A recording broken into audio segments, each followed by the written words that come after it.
Hola, nuestra primera pregunta es, ¿en algunas entidades federativas de México está permitida la eutanasia pasiva? Es decir, cuando la persona rechaza tratamientos médicos que alargan su vida. ¿Por qué cree usted que aún no se permite la eutanasia activa en nuestro país?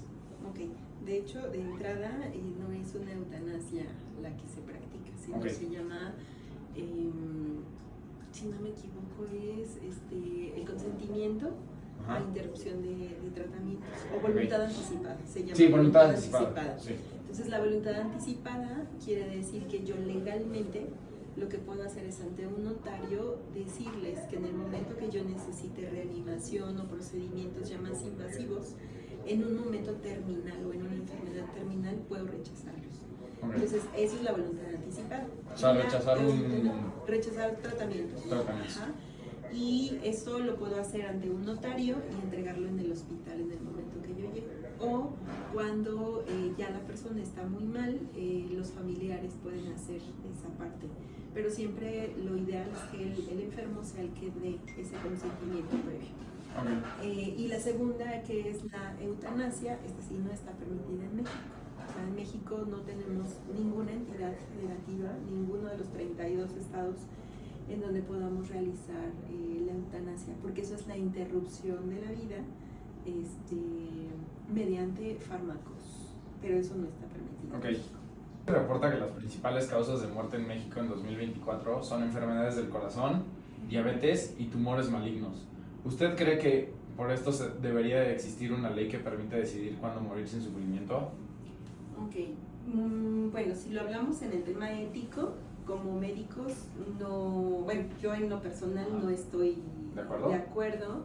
Lo que yo creo que sí debe haber desde antes es un tema de prevención, y prevención puede ser desde la enfermedad hasta todas las consecuencias. Si nosotros tenemos una buena o una adecuada prevención de, por ejemplo, un diabético, en donde las consecuencias más críticas y de muerte son insuficiencia renal, paros cardíacos, amputaciones, etcétera, lo que el enfermo debería hacer es prevención de esas complicaciones, porque puedes tener una vida con calidad si tú estás previniendo. Pero por ejemplo, si te dicen soy diabético y empiezan a tomar Coca-Cola, empiezan a comer mal, comen mucha sal, etcétera, etcétera, entonces eso te da más complicaciones. Realmente, si nosotros lo vemos desde el juramento hipocrático, nuestro juramento dice que debemos apoyar la vida y preservarla en lo mejor posible, pero con una calidad. Calidad. Sería eso lo ideal. Lo ideal.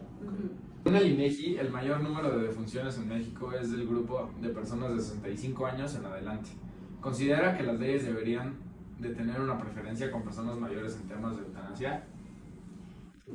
Sería la misma respuesta anterior, sí. ¿no? De hecho, si ustedes saben, ustedes son muy chiquitos, pero por ejemplo en los años 50, probablemente antes, la calidad, más bien el pronóstico de vida era de 40 años. Ajá. Entonces, todos los avances científicos, todo lo que hoy tenemos de ciencia, nos puede ayudar a tener una muy buena calidad de vida, sin tener que llegar a este tipo de situaciones como la eutanasia.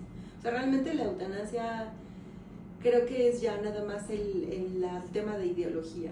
Y si yo, por ejemplo, soy una persona que sé que tiene cáncer, pues evidentemente es miedo, y yo lo que voy a querer es que me duerman, ¿no? Pero realmente tendríamos que ver el tema de prevención, de un adecuado... El sistema de salud a veces no lo permite, pero idealmente es que pudiéramos tener una mejor calidad de vida desde los 40. O sea, eso sería como lo ideal para evitar este tipo de situaciones. Ok. Muchas familias tienen que enfrentar constantemente altos costos médicos para cuidar a una persona que está en estado terminal. ¿Usted piensa que la situación económica también influye en algunas personas que consideran la eutanasia como una opción? Pudiera ser, aunque si tú lo ves por tema de cultura, también la cultura mexicana es más bien de preservar, ¿no? O sea, como que tener hasta las últimas consecuencias. Pudiera ser a lo mejor más en los medios altos, en donde dirías, pues incluso lo ves, ¿no? De repente, o no sé si se acuerdan, hace muy poco, por ejemplo, una actriz decía a su familia, la vamos a llevar a tal lugar porque eso te permite, o sea, a lo mejor los medios económicos te permiten ir a otro país como Suiza, a lo mejor en Estados Unidos, donde sí hay lugares donde se permite, pero pues más bien el tema económico te permite hacerlo. Pero el no tener el dinero, a veces justo te dicen, sabes que no, mi cultura me dice que no, o el tema religioso, espiritual, o sea, como que la gente es más de, pues, tengo que sobrellevar mi enfermedad, tengo que hacer esto, pero creo que es menos el tema. A lo mejor eso es lo que yo he visto en los pacientes, que pudiera pensarse más cuando tenemos recurso y decir, voy a otro país, pero una persona con bajos recursos difícilmente te va a decir, ¿no? que puede realizarlo, o pensarlo. ¿Qué papel deberían de tener los doctores, familiares y el gobierno si alguien pide la eutanasia? ¿Me puedes repetir? Sí, o sea, ¿qué papel deberían de tener los doctores, familiares o el gobierno si alguien, o sea, si mucha gente pide la eutanasia? Pues yo creo que esto es como la donación de órganos. O sea, al final de cuentas, si se permitiera y el paciente libremente solicita esto, creo que ese es un libre albedrío. Entonces, idealmente es que los familiares lo pudieran dar, ¿no? Por ejemplo, hoy con las voluntades anticipadas, muchas veces los familiares nos dicen, ¿no? O a mí me ha tocado en mi familia, que dice, una parte dice, no, ¿por qué le vas a quitar el tratamiento? ¿Por qué le vas a quitar esto? Si yo quiero que viva, ¿no? Pero el familiar, pero el que está enfermo es el que te está pidiendo la voluntad anticipada. Entonces yo creo que eso es, como donación, como voluntad, como eutanasia, lo que fuera, creo que ahí es la persona la que puede decidir sobre su cuerpo. Sí, gracias. A ver. ¿Considera que las universidades deberían incluir en sus programas de medicina una formación ética sobre la eutanasia y el final de la vida? Sí puede ser. Ahí nada más les insisto, en México nos basamos, cuando nosotros nos recibimos, siempre es el juramento hipocrático. Entonces es preservar la vida, ¿no? Entonces sí creo que debe haber una situación, porque a lo mejor también hoy se toca no solamente el tema de la eutanasia, por ejemplo este tema del aborto, por ejemplo está la voluntad anticipada. Entonces creo que sí hay cosas en donde nosotros como médicos tenemos que estar informados de las leyes, de qué es lo que piensan o qué tipo de investigaciones se han hecho al respecto. Porque puede llegar un momento en que todo eso sea permitido y también va a depender mucho de tus valores y de tu ética el aceptar o no aceptar hacerlo, ¿no? Hoy puede haber 50% de ginecólogos que te practican un aborto y otros dicen, está permitido pero yo no lo hago, ¿no? Entonces sí tendría que ser un tema platicado totalmente y de educación para los médicos. Perfecto. Si existiera una ley que permitiera la eutanasia, ¿usted la aplicaría solo a quienes tienen enfermedades terminales o también a personas con sufrimiento mental extremo?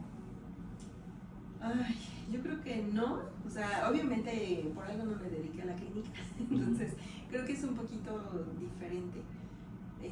Probablemente ya permitidas algunas situaciones, mi tema moral sí sería un poquito difícil llevarlo a cabo, pero tendría que ver perfectamente cuál sería el tema, ¿no? Y ahora el tema de las enfermedades mentales, pues también pueden ser muy prevenibles, obviamente tendríamos que ver la situación.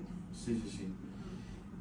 ¿Teme que si se legaliza, algunas personas podrían abusar de esa ley o usarla de forma injusta? Yo creo que sí, porque a veces hay no solamente intereses de la salud de la persona, entonces yo creo que sí tendría que ser muy estudiado a quién se le puede dar. O sea, porque yo puedo decir, es una enfermedad terminal y ni siquiera sé si ya hicieron todo lo posible por prevenirla, por tratarla, y si de repente hay intereses personales económicos, pues puede haber hasta temas de asesinato. Entonces realmente tendría que ser muy bien estudiado, y así como la voluntad anticipada, el tratar de decir, ¿sabes qué es? Con notario y todo, para que no haya ningún tema. Claro. ¿Me permiten? ¿Qué tipo de leyes deberían de existir para regular la eutanasia y asegurar que se realice de forma correcta? Pues yo creo, ahí sí no te sé mucho a decir, pero creo que son cuestiones de consentimientos, o sea, definitivamente lo que les he dicho en todo el tiempo, ¿no? Tiene que ser el enfermo el que decide. Claro. Segundo lugar es valorar el tipo de enfermedad y el estadio de la enfermedad. Porque a lo mejor yo ya sé que tengo cáncer y desde el principio quiero aplicarla, entonces eso es imposible. Y la otra es también la comunicación a los familiares, porque son los que más se resisten o se resistirían a realizar este tipo de procedimientos. Claro, o sea que sea. ¿Cómo ve el futuro de la eutanasia en México? ¿Cree que se aprueba la ley? Yo creo que no de manera inmediata, no a corto plazo. Pudiera ser en algún momento, porque antes veíamos imposible el tema del aborto y hoy ya está legalizado en muchos estados. Sí. Entonces, pudiera ser a mediano o largo plazo, pero puede llegar un momento. Incluso depende mucho también de los gobiernos, ¿no? Porque habrá un momento en que diga el gobierno, ay, hay muchos viejitos, ¿no? Y me está costando más caro. La verdad es que es una situación política. Entonces, creo que pudiera depender mucho de los temas políticos, de los recursos que tengan el gobierno incluso para darnos atención, ¿no? Porque hoy tienen su casa por casa, pero no les damos nada. Entonces, realmente tendría que depender del tema político, de los recursos económicos para atender a los adultos o a las personas, incluso jóvenes, que hoy la verdad es que nos está fallando en todo, ¿no? El sistema de salud. Pues bueno, muchísimas gracias. De nada.